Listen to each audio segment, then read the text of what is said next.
Power. Power is the ability to get someone to do something they might not otherwise do. This idea was analysed by British political and social theorist Stephen Lukes. Lukes identified that there are three phases of power.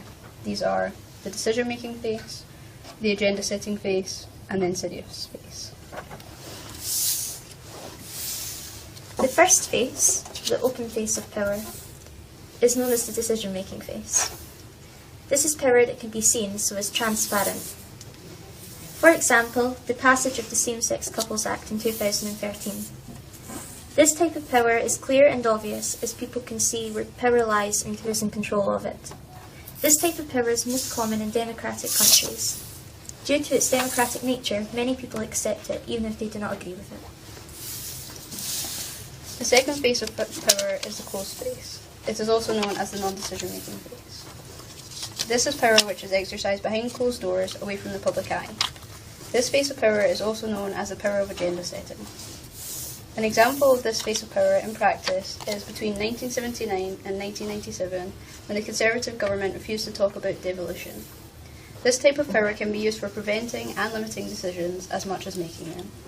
This power is also seen in democratic countries, however it is not as common as the first phase of power.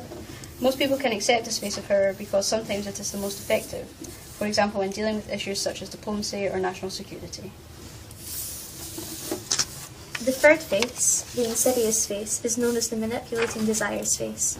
This is power which is defined as the ability to shape desires, often in a manner which is secretive or controlling. An example of this phase of power can be seen in modern-day patriarchy, where men hold power and are more dominant than women.